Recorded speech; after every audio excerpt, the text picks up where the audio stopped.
What am I? I'm a computer science student. Why? Because I wasn't good at physics. Why? Because the type of math I needed to know I didn't have at the time. Why? I don't come from a family of mathematicians, and I'm not one either. Why? Because I had enough, and I have enough. Enough math to get me by, enough to fool people into thinking I'm smart, but I'm not so smart. I'm a deviation above average, if even that. So what am I? Well, I'm childish. When I was younger, I didn't pay attention. My days blurred together, with weeks at a time, months and years seeming like hours. Years passed me by without me realizing it. Time was nothing, since all the time was so samey. I often feel like I was born at 16. Well, what is that like? It's like I have memories from before my own birth. What were you before you were born? Before I was born, I was a child. I was so juvenile, now I'm an adolescent, I'm becoming a man. I often did only what I had to do. I woke up, I went to school, I did my work, I played with my friends at recess, I went home, I did homework as quickly as possible, but I never learned for long. Learn long enough, then test, then gone. Repeat the cycle for a while because I'm a child, but I'm a man now.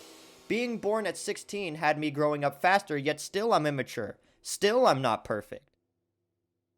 So then what am I? I guess I'm learning. I guess I'm a scientist. Children are the best scientists, they say. Sure, I couldn't do physics. Sure, I'm bad at math, but maybe that's because I just know what I don't know. I know what I don't know, so I try to learn it. I'm afforded insight children don't get. I get to see what I don't know as I learn and grow. What an astute observation. So does that make me humble, or does that make me prideful? Well, I'm humbler than most, surely, but does the humble person admire how humble he is, or does that make him prideful? Maybe I'm just a bag of contradictions, like how I'm a Christian, but I'm not so Christful. So what am I? I noticed that even to that question, my first answer isn't the truth. I'm Christian. Is that because I'm wicked? I often say things I don't mean, and I often realize that I'm being mean, and I often realize that I don't know how to address people, and I often realize I'm childish, and I often realize that I'm greedy, and that I'm awfully repugnantly petty, yet I'm only human, aren't I? The scientific method has taught me all of these things time and time again. Every experiment led me to the same brutal awakening. My hypotheses say I'm strong. They say I'm powerful, I'm in control, that I'm a god. They tell me I'm not Christ-like because I'm godlike, I'm poignant, I'm awesome, I'm a creator.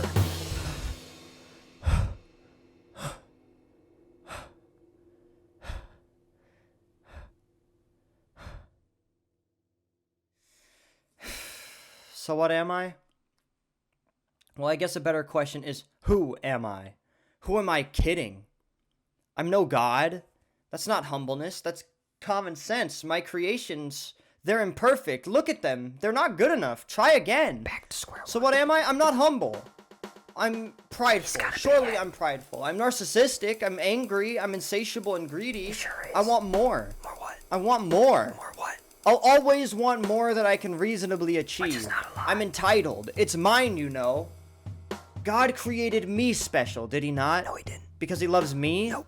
Or was that just a test? It was. Did I just fail? Yes. What kind of loving creator tests his own people? God. Doesn't that seem manipulative?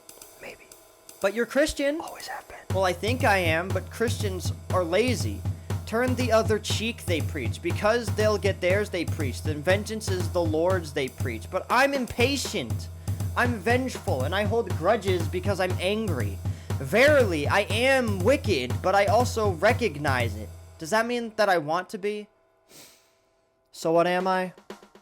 I suppose I'm just dumb then. I try to be patient and I try to be forgiving. I try to be virtuous and I try to be generous. I try to be thoughtful, but often I just fall short of that light. Was I born this way, or is my short stature indicative of this plight? Is there symbolic significance in these things? Last year, I took a picture of a kite. It was stuck in power lines near a supermarket just a few blocks from me.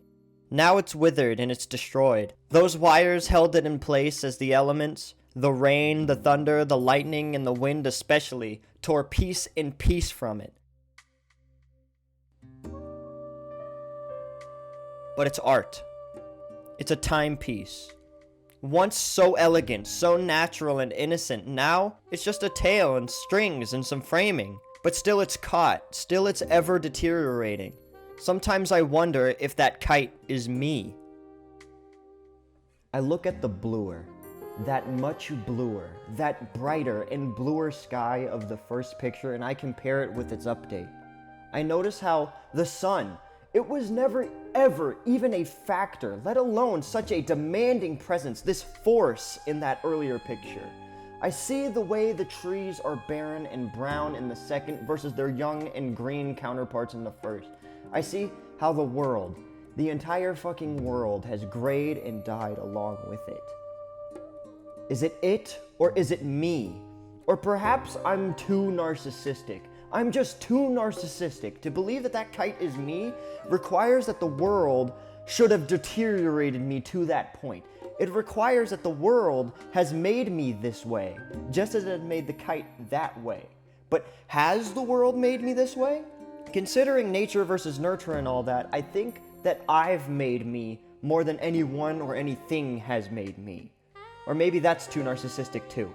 Maybe it would be more accurate to swap the places of the two kites.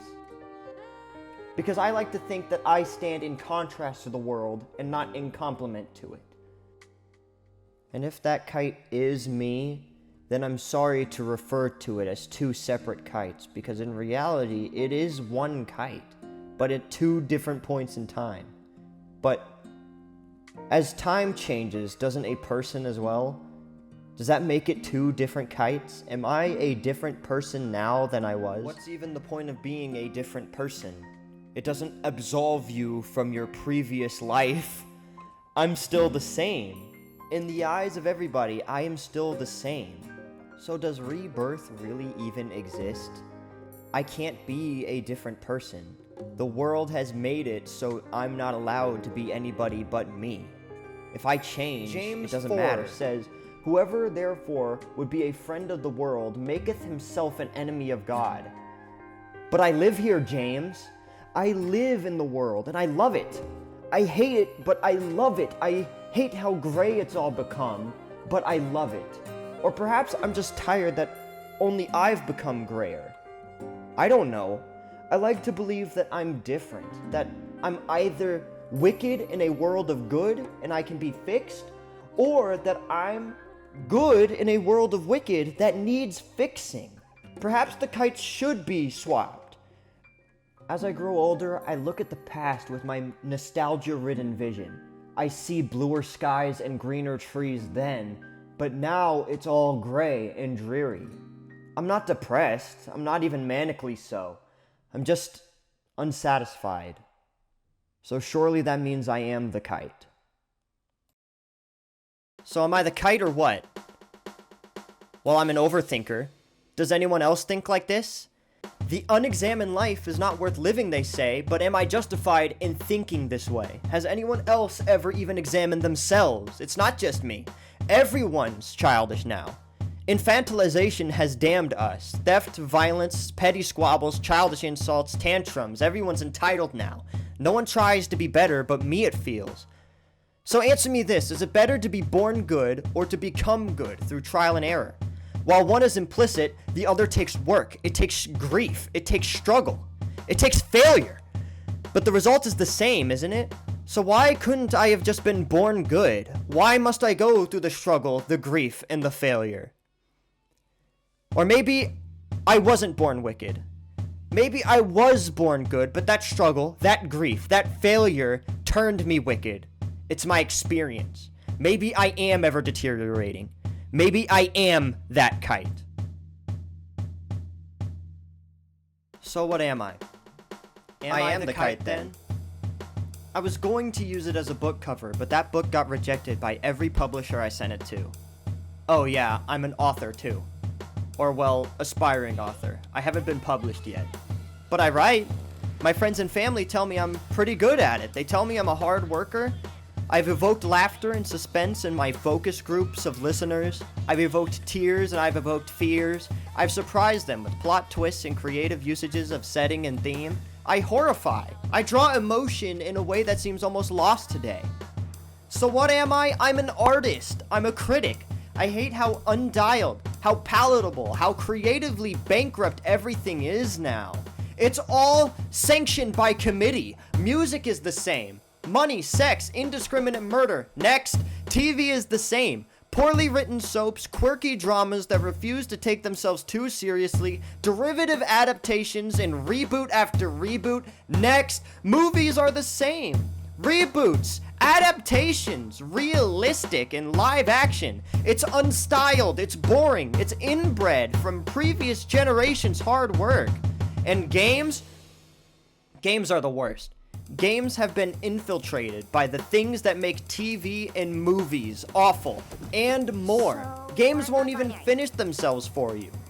You will have to buy DLC after DLC, expansion pack after expansion pack if you want the full picture. Embarrassingly, over the span of 3 years, I spent almost $500 on Destiny 2 alone, just for Bungie to ruin it for me. Now I have vowed to never play it again. So, if nothing else, what am I? I guess I'm principled. I'm principled, at least. I joke that I'm 2 years sober of that game, yet I'm not even compelled to play, hell, even keep up with it. I don't even think about it anymore. I don't care. But I include this tangent because Destiny 2 was one of the first games that I could meaningfully engage with. It was the first game that, as I'll coin it, born me would come home and play. It was that game after 7 hours of 10th and 11th and 12th grade. But now, it's like I don't care. This $500, no, actually $900 if you include my friends. This $900 part of me, this 3 entire years of my infant life now means nothing to me. How come I'm not sad? As funny as that sounds, maybe that makes me more mature than I realize. I didn't fall for that sunken cost fallacy. I could have said 1 more year. I could have said this expansion pack will end the series for good. I could have said they said this wraps up the story, but I never wanted to say any of it. I let it go long before any of those thoughts ever even sprung up. So what am I? I'm a hard man to entertain. I'm just sick of this ever-increasing volume of 21st century slop. The modern artist is only often capable of being nothing but derivative. They're only capable of caricatures and surface-level depictions of rudimentary emotion. Happiness, sadness, anger, love. No, actually not love. They're only capable of lust. They aren't capable of introspection. They aren't capable of insight. They aren't capable of deep, raw, unpalatable expression. They can't capture grief. They can't capture true love. They can't capture jealousy. They can't capture dread. They can't capture peaks and valleys. They can't capture mania like I can. So what am I? I'm a better artist. I know peaks and valleys. I know ugly because I've seen ugly. I can do that better. I will tell myself, I can do that better. But can I? They offer me flattery, but do they mean it? Surely they do. I ask them to be brutally honest, but will they be? I've rarely ever been hit with a genuine critique. Critique of theme, of motif, of my refrains and undertones, my conciseness, my overall passion, my technical skill. I either get nitpicks or I get nothing. I have to truly dig for any modicum of realness. Well, I like this part, they say. Okay, well, what did I do well there? I will ask myself. I study my own work, and I decide it's good. But is it? So what am I? I'm trying. Damn it, I'm trying. I'm trying to be great. I'm a writer, but I'm no Hemingway. I'm no Shakespeare. I'm no Dickens or Twain.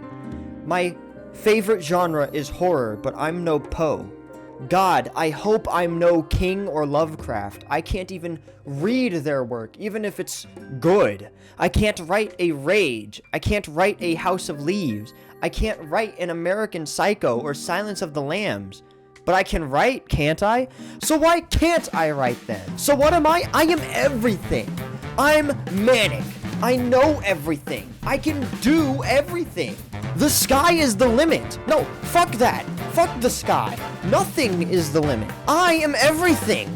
Don't you remember? I am godlike. But pride aside, I know I really can't do shit because I really don't know shit. So what am I? I suppose I'm nothing. I'm working and I'm waiting. Most of my life I've been working, and for more time than that I've been waiting. I've been waiting for a change. I've been waiting to be born. Now I am. I'm born. And I'm turning into a man, though I'm stunted. This stunted growth makes me critical, and it makes me cynical. It makes me mean. It makes me guilty. It makes me curious. It makes me desperate. It makes me hungry. It makes me nothing.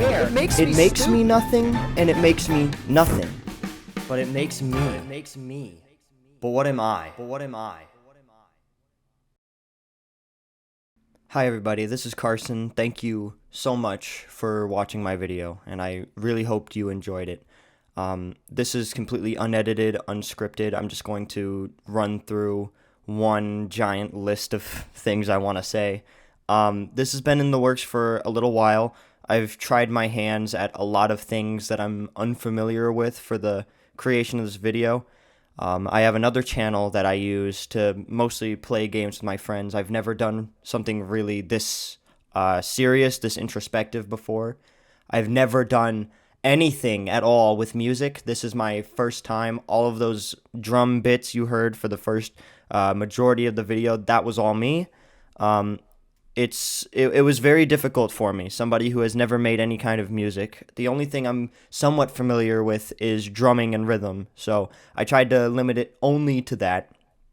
I used two songs that weren't mine. I got them off of Pixabay. I will link them in the description if you like them and you want to go check them out. But for the most part, everything here is original, and I'm very, very happy with the product. Yeah, so that's about me. I really hope you'll stick around and watch whatever else I upload here. Thank you so much. Bye-bye.